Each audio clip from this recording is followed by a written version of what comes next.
Hi, I'm the Geek, and this is the second episode on this channel. I'm TJ, and this is Stranger Things 2. So pretty much, if you don't want any spoilers, and you want to go to the Upside Down, now would be the time. Okay, I'll wait. Are you there? Cool.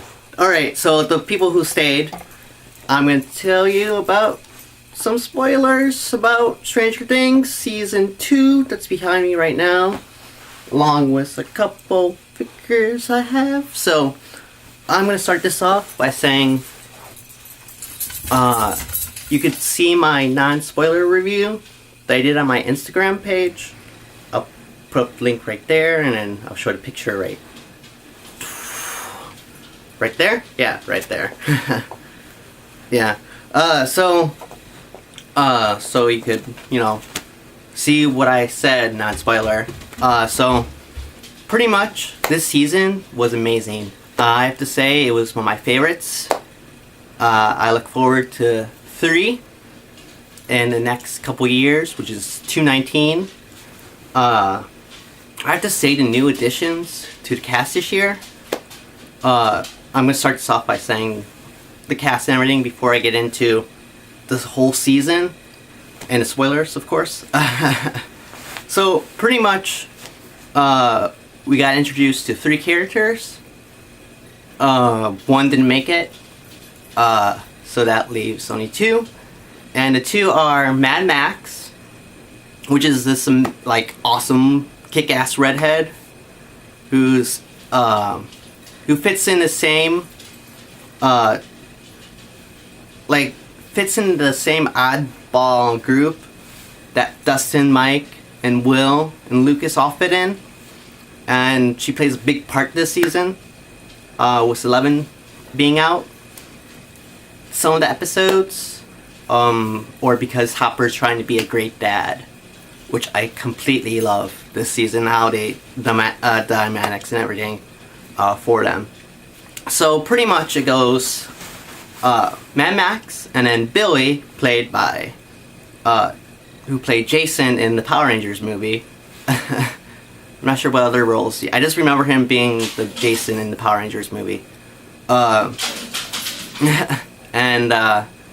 he was the villain, the human villain to Steve, which is Steve is the MVP of this season. If you haven't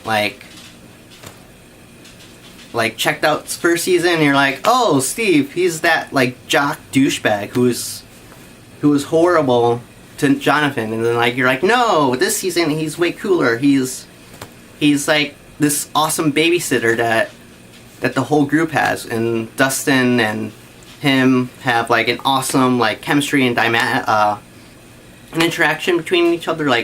He's the older brother to him, and so he teaches him ways how to talk to girls and how to act, and what to say to Mad Max, which is funny and hilarious and totally awesome. And then lastly we have Bob, who you don't know who Bob is. He voices Raphael in the ending of the Teenage Mutant Ninja Turtles Cartoon Network. The Nickelodeon show that just ended. He voiced Raphael, and that's Sheen. Austin, also from The Hobbit. From The Lord of the Rings, of course. Samwise, which is awesome to see him in this era, since he played one of the best parts in the Goonies. One of the best. So it's nice to see him with Winona's Riders, Miss Byers, of course.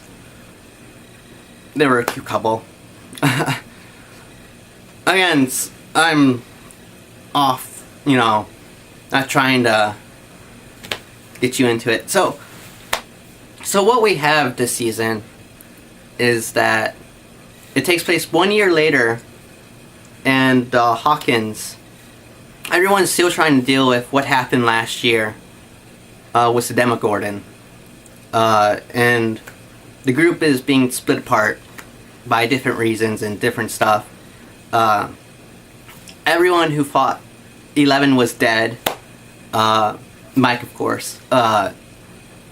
He was shocked to find out that Hopper was protecting her from the world, because he's just trying to be that parent that's like, I'm trying to protect you from the government agents and everyone else, and I don't want you to leave. But then, like, she leaves, and then she meets her sister, which is in the beginning of the pilot, of the second episode.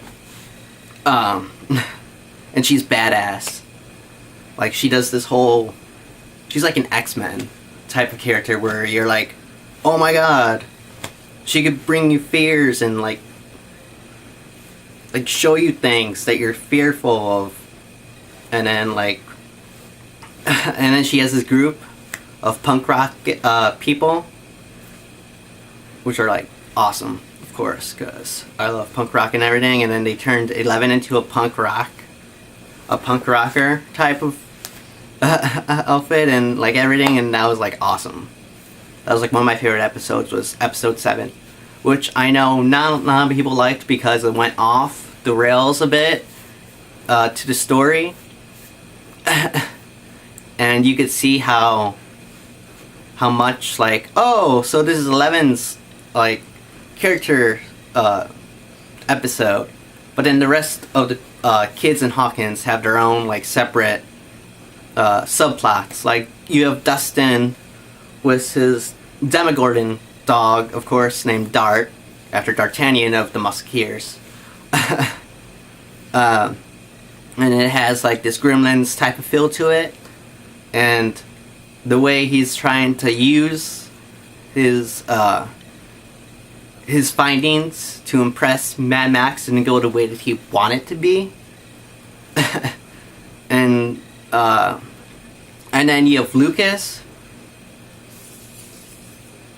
who's like trying to like get Max to believe in all of this crazy stuff that happened in 1983 with like Demogorgon and 11 and all these powers, and she's like, "You're kidding, right? This really happened? Really? Okay, sure." So it's like, they're two bonding over like, oh, this is what happened, and you have got to believe me because it's true, and there's 11, and so like I really like that, like, bonding and romance that the two had. Speaking of romance, let's talk about Mike and 11. Mike and 11's like whole relationship was so like cute, and like the way that they did it was like, I called you for 355 days, and then she comes in and she's like, I know, 355 days, and then it was like this cute moment between them, and then at the snowball dance, of course, it was pretty awesome. That ending, and then like the whole, and then it flipped. So, yeah, that of course. And the big bad, as I said, you know, was all flipped at the end, was a shadow monster called the Mind Flayer, and he possessed Will this season because he's been trying to get out of the Upside Down and into the real world, in which you see everything rotting and how it's all connected with the demodogs, yeah, and the Mind Flayer, and how it rots, and how it all connects and how it comes together. And then you have then you have Will trying to figure out what's wrong with him, and he can only talk to Mike about what's been going on with him since he doesn't want to tell anyone else.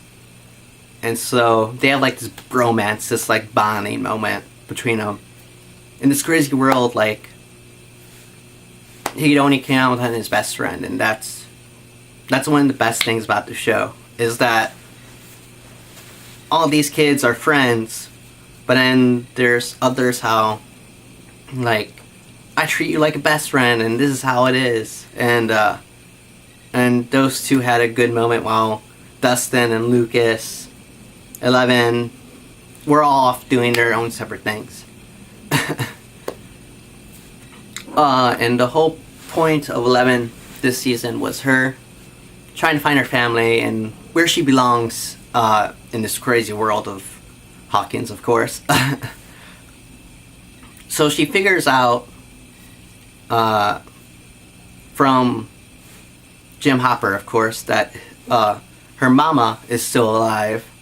So she goes and she figures out that she has a sister, so she goes to Chicago, and then her sister tells her all of these things about her and about using her powers like Professor X uses, like teaches people, his students of course, and she does the same, a little more like Emperor Palpatine. But the point is, like, she teaches her some, but 11 still has a long ways to go of like using her powers, and I hope they expand her powers more in season 3. Because after the gate closed, you don't know, oh, so what's happening now with her powers? What's happening with Upside Down? Okay, how do you use all these things that come into play in season 3? And then you have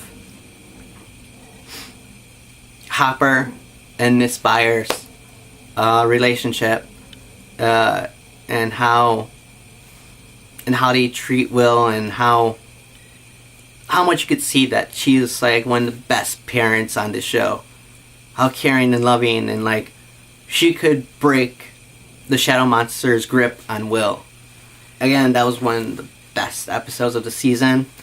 I'm trying my best to be like, okay, just telling you bits and pieces so I don't spoil everything for you, or unless you already seen it already. Happy Halloween. So anyway, I really enjoyed this season, and I can't wait for the sequel, Stranger Things 3. And I hope to see what's next for Hawkins and Dustin and Lucas and Will and Mike, the leader, of course. I can't wait to see where it goes and where the story takes us and where all the pieces come to play. So anyway, I'm TJ, and you just been Stranger Things. No, that's terrible. I'll see you guys.